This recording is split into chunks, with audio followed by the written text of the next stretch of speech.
우리 함께 인사하겠습니다. 잘 나오셨습니다. 잘 나오셨습니다. 성도님 얼굴만 봐도 은혜가 됩니다. 성도님 얼굴만 봐도 사랑하고 축복합니다. 사랑하고 축복합니다.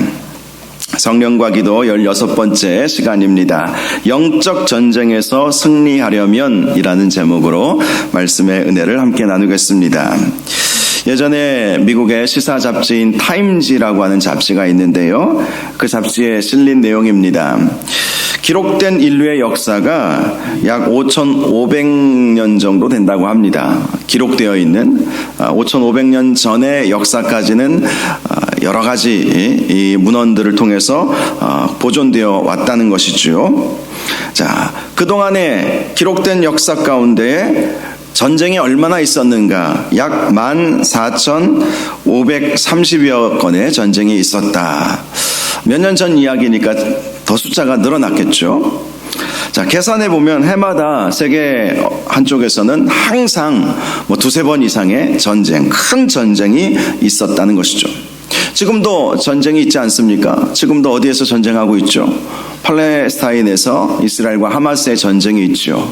또 러시아와 우크라이나의 전쟁이 있습니다. 크게 우리가 알고 있는 전쟁만 해도 이렇게 우리가 있듯이 해마다 이러한 전쟁이 두세 번 이상은 항상 인류 역사상 끊이지를 않았다는 것이죠. 그래서 그 전쟁의 비용이 얼마나 들었을까 계산을 해보았는데요. 노르웨이에 있는 어떤 슈퍼컴퓨터가 계산을 해보았습니다. 한 사람의 적군을 죽이는 데에 드는 비용이 얼마나 들까 계산을 해보니까 주전 54년 로마 시대에는 미국 화폐로 한 사람을 죽이는데 약 75센트 정도 들었다고 해요. 한 사람의 적군을 죽이기 위해서 로마 정부가 지출했던 금액이 오늘날로 환산하면 한 1,000원 정도 얼마 되지 않은 금액이었죠. 그런데 그 금액이 이제 나라가 서로 발전하면서 과학이 발전하면서 당시 로마 같은 경우는 최대 이런 군사력을 가지고 있었기 때문에 그냥 쳐들어가서 그냥 막 칼로 막 베고 막 불지르고 막 그렇게 하지 않았겠습니까? 자, 그런데 나름대로 이제 나라들마다 국가를 방어하기 시작했죠. 그래서 실제로 전쟁에 들어가는 예산보다 국가를 방위하는 예산이 더 크죠. 우리나라도 그렇지 않습니까? 우리나라도 이 국가를 방위함에 있어서 아마도 모르지만 몇십조의 예산이 해마다 들어갈 것입니다. 그래서 그렇게 쭉 이렇게 계산을 해보니까 나폴레옹 시대에는 한 사람을 죽이는데 적군을 죽이는데 3,000불이 들어갔다고 합니다. 3,000불 하면 얼마 정도 되죠? 1,000불 하면 그렇죠. 한 400만 원 정도 그렇게 나온다고 볼 수 있죠. 1차 세계대전 때에는 21,000달러가 들어갔대요. 21,000달러. 그러니까 어마어마하게 들어가는 것이죠. 거의 한 3천만 원 정도 돈이 들어가는 거예요. 한 사람을 적군을 죽이는 데 있어서. 2차 세계대전 때에는 20만 불이 들어갔대요. 한 사람을 죽이는데 돈을 엄청나게 쓰는 거예요. 또 어떤 사람은 이렇게 분석하기도 합니다. 만약 제3차 세계대전이 일어난다면 한 사람의 적군을 죽이는데 약 100만 불의 돈이 들어갈 것이다. 기하급수적으로 천문학적인 숫자이죠. 13억 정도. 한 사람을 죽이는데 13억. 그런데 전쟁에서 승리하려고 하면 얼마나 많이 돈이 들겠습니까? 옛날에 저도 기억이 나요. 미국과 이라크가 전쟁을 했었죠. 이라크가 쿠웨이트를 침공함으로 인해서 미군이 이라크를 이렇게 미사일을 쏘고 막 그러지 않았습니까? 그 미사일 한 대에 1억이 넘었다고 그래요. 미사일 하나 쏘는데. 근데 그게 하나 두 개가 아니라 엄청나게 쏟아붓는 거예요. 1억이 샥샥샥 날아가는 거예요. 1억짜리가 날아가는 거예요. 어마어마하게 돈이 드는 것이죠. 사람들은 왜 이렇게 전쟁을 할까요? 얻고자 하는 것이 있기 때문에 그러지 않겠습니까? 지금은 보이지 않는 전쟁도 아주 심각하죠. 무역전쟁이라고 하기도 하고 경제전쟁이라고 하기도 하고 알게 모르게 이렇게 칼과 총과 무기와 탱크와 미사일과 핵무기와 이런 것으로만 하는 것이 아니라 알게 모르게 국가와 국가 간의 전쟁이 지금도 심화되고 있습니다. 이 전쟁은 우리 인류의 역사에 끊이지 않는 아주 불행한 일 중에 하나인 것이죠. 그런데 이런 전쟁만 있는 것이 아니에요. 사단은요, 더 막대한 그러한, 물론 눈으로 보이는 재정을 쓰지는 않겠지만 사단은 정말 막대한 그러한 사단 나름대로의 힘과 열정을 다해서 우리 그리스도인들을 집어삼키려고 하는 영적 전쟁 또한 아주 시간이 가면 갈수록 아주 심해지고 있다는 사실을 우리가 기억을 해야 합니다. 요한계시록 말씀에 따르면 주님 재림하시기 전까지 이러한 영적 전쟁은 더 극심해질 거예요. 인류가 벌이고 있는 한 사람을 죽이는데 13억이 넘게 그렇게 돈이 들어감에도 어쨌든 승리하려고 하는 그 인류의 악한 그 마음, 그 이상으로 사단은 지금도 우는 사자와 같이 그리스도인들을 삼키려고 하고 있다. 그래서 우리가 늘 경각심을 가져야 합니다. 특별히 사단은요, 우리가 은혜의 자리에 나오려고 할 때 더 역사하는 경향이 있어요. 오늘 본문을 보니까 사도 바울과 실라가 기도하는 곳으로 나아가는 도중에 점치는 귀신이 들린 여종 하나를 만나지 않았습니까? 기도하러 가는 그 순간에 사단은 계속해서 방해하는 것이죠. 그런데 그 사단의 방해가 아주 희한한 방해예요. 그 점치는 귀신 들린 그 여종이 했던 말을 보시기 바랍니다. 그 종이 어떻게 말했냐면 바울 일행을 향하여 이 사람들은 지극히 높은 하나님의 종으로서 구원의 길을 너희에게 전하는 자라. 이 여종의 말이 틀린 것이 있습니까? 다 맞는 말이에요. 사도 바울 일행은 지극히 높으신 하나님의 종들이었습니다. 하나님께서 택하셔서 사용하시는 종들이었어요. 그리고 예수 그리스도를 전함으로 구원의 길을 전하는 사명을 감당하고 있었습니다. 정확한 답을 말하고 있는 것이죠. 자, 아이러니하게 역설적으로 귀신이 복음을 전하고 있는 현장이 있다는 것이죠. 사도 바울이 지금 그런 상황을 경험하게 된 거예요. 기도하러 가는 도중에 귀신 들린 여종이 따라와서 이 사람들은 지극히 높으신 하나님의 종들입니다. 사람들에게 막 외치는 거예요. 이 사람들은 구원의 길을 당신들에게 전하는 아주 귀한 분들입니다. 저들을 따르십시오. 저들을 따르십시오. 여러분, 귀신이 예수를 전한다. 그것을 어떻게 받아들일 수 있겠습니까?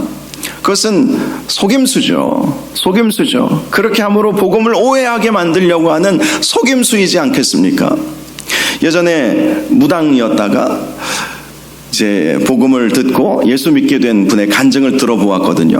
그런데 그분의 간증을 들어보니까 어떤 사람이 찾아왔는데 아무리 점을 쳐도 점괘가 안 나오더래요. 웬만하면 이 귀신들도, 이 무당들도 두 종류의 무당이 있다고 하잖아요. 진짜 신내림을 받은 무당이 있고, 두 번째는 학습 무당이 있다고 그러지 않습니까? 공부해서, 연구해서.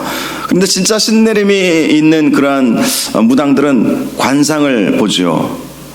관상을 딱 보니까 예수 믿을 팔자로 보였다는 거예요. 그분에 의하면 딱 보니까 예수 믿을 팔자야. 그런데 예수는 안 믿고 자기에게 찾아오니까 말했다고 합니다. 당신을 가만히 보니까 이 점괘가 안 나오는데 당신은 예수 믿을 팔자요. 교회나 가보시오. 그렇게 했다는 거예요. 여러분, 그렇게 해서 그분이 교회를 다니게 되었다면 제대로 신앙생활 했을까? 그렇게 저는 생각하지 않아요. 진짜 하나님의 말씀을 통해서, 물론 그분이 나중에 교회 가서 하나하나 말씀도 배우고 기도하면서 성령도 체험하고 그러면서 점점 신앙의 성숙으로 나아갈 수도 있겠지만 제대로 처음부터 신앙생활 하지는 못했을 거예요. 귀신이 예수 믿으라고 해서 예수 믿게 되었다. 예수 믿을 수도 없지만, 그러니까 이 귀신은 방해를 하는 것이죠. 사도 바울이 지금 빌립보에 가서 루디아를 만나고 이제 복음을 전하는 그러한 귀한 역사들을 지금 시작하고 있는 상황이었습니다. 아시아에서의 사역이 아니라 이제 건너와서 우리를 도우라라는 음성을 듣고 유럽으로 넘어가서 처음 만난 도시가 빌립보였어요. 전에는 한 번도 가보지 못했던 도시였습니다. 그곳에는 유대인들의 회당이 없었어요. 기도하는 곳을 보통은 유대인들의 회당을 찾아가서 그곳에서 기도했는데 기도할 만한 곳이 없어서 강가에서 빨래하고 있는 여인들을 만나지 않았습니까? 강가 조용한 곳에서 기도하려다가 강가에 빨래하는 여자들을 만났는데 그 중에 한 사람이 자주장사 루디아였죠. 옷감을 아마 빨고 있었던 것 같아요. 그만큼 기도할 수 있는 그러한 곳을 찾으러 가다가 지금 이 상황을 만나게 된 것입니다. 사단은 은혜 받으려고 할 때에, 기도하려고 할 때에, 또 믿음으로 하나님 앞에 나아가려고 할 때 우리를 계속해서 방해한다, 공격한다는 사실을 우리가 기억을 해야 하는 것입니다. 사도 바울은 이 여인이, 이 귀신 들린 이 여종이 한 번 그런 것이 아니라 날마다 그러는 거예요. 날마다 찾아와서 사람들에게, 이 사람들은 지극히 높으신 하나님의 종들이고 이 사람들은 우리에게 구원의 소식을 전하는 사람들입니다. 저 사람들의 말을 들으십시오. 저 사람들을 따르십시오. 그렇게 날마다 이야기하니까 이게 복음 증거에 전혀 도움이 안 되었던 것입니다. 그래서 사도 바울은 심히 괴로웠다. 그렇게 말씀을 하고 있죠. 복음이 오해받을 수 있는 아주, 그러니까 당시 만약에 그렇게 예수 믿었다고 하면 과연 그 사람들이 사도 바울이 떠나면, 그 바울 일행이 떠나면 누구를 의지하겠습니까? 결국 귀신 들린 이 여종을 찾아갈 수 있지 않겠어요? 그러니까 이것은 완전히 사단의 속임수였던 것이죠. 그래서 사도 바울이 그 여인을 향해서 선포합니다. 그 여인에게 들어있는 귀신을 향해서 예수 그리스도의 이름으로 내가 내게 명하노니 그에게서 나오라 선포하니까 귀신이 나가버렸어요. 그런데 문제는요, 그 여종 때문에 돈을 벌고 있었던 그 여종의 주인들이 문제가 생긴 것입니다. 자기들의 수입의 소망이 끊어져 버린 거예요. 그래서 바울과 실라를 고소하게 되었죠. 장터에 가서 고발을 했습니다. 장터 관리라고 말씀하고 있는데 장터를 관리하는 관리가 아니라 장터에는 사람들이 많이 모여있는 곳에는 항상 재판장이 있었거든요. 그 재판장의 관리에게 고소를 한 것입니다. 이런 고소를 했습니다. 이 사람들이 유대인인데 우리 성을 심히 요란하게 하여 로마 사람인 우리가 받지도 못하고 행하지도 못할 풍속을 전하고 있다 라면서 바울과 실라를 고소했던 것입니다. 물론 이들의 고소는 잘못된 고소고 거짓된 고소였죠. 그들은 이들이 귀신 들린 여종의 그 귀신을 내어 쫓았다는 얘기는 하나도 하지 않고 그들이 잘못된 풍속을 전한다, 잘못된 사상을 전하고 있다, 불온 사상을 전한다 라고 하면서 바울과 실라를 고소했던 것입니다. 당시 바울 일행에는 누가와 디모데가 함께 하고 있었습니다. 그런데 누가와 디모데는 고소하지 않았어요. 왜냐하면 그들은 로마 시민권자였기 때문에 그런 것이죠. 누가와 누가와 디모데는 반은 아버지는 헬라인이고 어머니는 유대인이었잖아요. 그래서 이 디모데는 로마 시민권자였어요. 헬라인이라고 할 수 있죠. 누가도 마찬가지로 누가는 정통 로마인이었습니다. 이 둘은 고발할 수가 없었던 거예요. 순수 유대인이었던 바울과 실라만을 고소하면서 유대인들이, 로마 사람들이 받지도 못할 풍속을 전하면서 이 도시를 지금 심히 어지럽게 하고 있다, 그렇게 거짓 고소를 한 것입니다. 그러자 상관들은 이런 짓을 내립니다. 옷을 찢어 벗기고 매로 치라. 그리고 23절을 보니까 많이 쳤다라고 말씀하고 있어요. 보통 유대인들은 40에 하나 감한 매를 맞았습니다. 그 이상 때리면 죽을 수 있기 때문에 40에 하나 감한 매를 맞았습니다. 그런데 로마 사람들은 이렇게 유대인들, 식민지 백성들에게 아주 가혹했죠. 그래서 40대 이상은 때렸을 거예요. 엄청 두들겨 맞은 것이죠. 그리고 그렇게 실컷 매를 맞은 이후에 깊은 감옥에 들어가게 되었습니다. 당시 로마 제국은 세 종류의 감옥이 있었어요. 첫 번째 감옥은 일반 가옥 형태의 감옥이었습니다. 햇빛을 쬐고 비교적 오는 사람들을 만날 수 있는 사도 바울이 로마에 갔을 때 그 감옥에 갇힌 것이죠. 두 번째 감옥은 뭐 오늘날의 일반적인 감옥과 같이 이렇게 빗장을 잠그고 이렇게 건물을 지어서 사람들을 수감하는 그런 감옥이 있었고요. 세 번째 감옥은 중범죄자들을 수감하는 아주 깊은 땅을 파서 동굴을 파서 깊은 곳에 가두는 그런 감옥이 있었습니다. 바울과 실라가 바로 거기에 갇힌 거예요. 아주 중범죄자 취급을 받은 거예요. 원래 로마 시민권자는 그렇게 중범죄자 취급을 아직 형이 확정되기도 전에 그렇게 받지는 않습니다. 그런데 사도 바울은 이때에는 로마 시민권자임을 밝히지 않았어요. 왜 밝히지 않았겠습니까? 그 옆에 누가 있어요? 실라 때문에 그런 거예요. 실라. 그러면 누가나 디모데는 로마 시민권자이니까 고발당하지 않았어요? 원래 얼굴 생김새 자체가 유럽형으로 이렇게 생긴 사람들이고, 이 바울과 실라는 정통 유대인이에요. 물론 바울은 로마 시민권을 가지고 있지만 정통 유대인 출신이에요. 그래서 나 로마 시민권을 갖고 있다 하면 결국 누구만 들어갑니까? 실라만 들어가는 거예요. 실라만. 근데 그렇게 할 수가 없었죠. 바울은 항상 그렇게 사역을 했습니다. 1차 선교여행 때 바나바와 함께 다녔을 때에 루스드라에서 돌에 맞아 죽을 뻔했을 때가 있지 않았습니까? 그때도 바나바가 아니라 자기가 홀로 돌을 맞았어요. 당시 바나바는 나이가 훨씬 더 연장자였고 많았기 때문에 내 책임이다. 때리려면 나를 때려라. 나에게 돌을 던져라 해서 실컷 돌로 맞아서 거반 죽을 뻔하지 않았습니까? 자, 그렇게 사도 바울이 또 실라와 함께 심한 매질과 함께 발이 착고에 채워지면서 깊은 감옥에 갇히게 되었던 것입니다. 그런데 그때의 25절을 보면 사도 바울과 실라가 한 일이 있어요. 한밤중에 바울과 실라가 기도하고 하나님을 찬송하며 죄수들이 듣더라. 자, 깊은 감옥에서 실컷 얻어 터지고, 그리고 착고에 이렇게 붙잡혀 있는 그 상황 속에서 바울과 실라가 했던 것은 기도하고 찬송하는 일이었다는 것을 말씀해 주고 있습니다. 그것도 한밤중까지 기도하고 찬송했던 것입니다. 바울과 실라가 왜 이렇게 몸은 만신창이가 되었는데 기도하고 찬송했겠습니까? 은혜 받아야 이러한 고난과 능욕을 이겨낼 수 있었기 때문인 것이죠. 은혜 받아야 이 환난을 이겨낼 수 있었기 때문에 바울과 실라는 하나님을 찬양하고 하나님께 간절히 부르짖어 기도했던 것입니다. 비록 육신은 매맞고 모욕당함으로 지칠 대로 지쳐 있었지만 기도와 찬송으로 은혜 받아야 힘을 얻을 수 있다는 것을 알았기 때문에, 절망을 이길 수 있는 것이 바로 기도와 찬송에 있다는 것을 알았기 때문에 그는 온몸이 만신창이가 되었음에도 불구하고 간절히 하나님 앞에 기도하고 하나님을 오히려 찬송했다는 것입니다.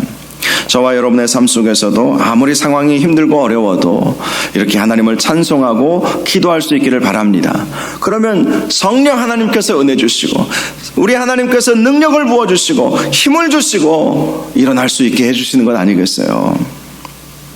결국 26절을 보니까 기적이 일어납니다. 이에 갑자기 큰 지진이 나서 옥토가 움직이고 문이 곧 다 열리며 모든 사람의 매인 것이 다 벗어져 버리는 놀라운 기적의 역사가 있게 되었던 것입니다. 오늘 말씀을 통해서 제가 여러분에게 드리고 싶은 말씀은 그 어떤 상황 속에서도 기도와 찬송을 잊지 말자라는 것입니다. 은혜 받아야 치열한 영적 전쟁에서 승리할 수 있습니다. 은혜 받아야 우리의 영혼이 더욱더 순결해질 수 있습니다. 은혜 받아야 우리를 가두고 있는 옥문이 열리는 거예요. 우리가 생각해 보면 무엇인가에 우리가 갇혀서 살고 있을 때가 참 많습니다.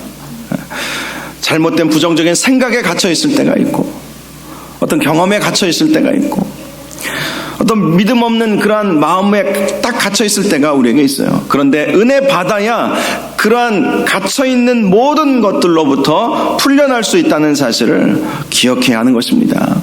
묶여있던 그 착고가 풀려지는 역사는 은혜 받아야 풀려지는 역사가 있게 된다는 것입니다.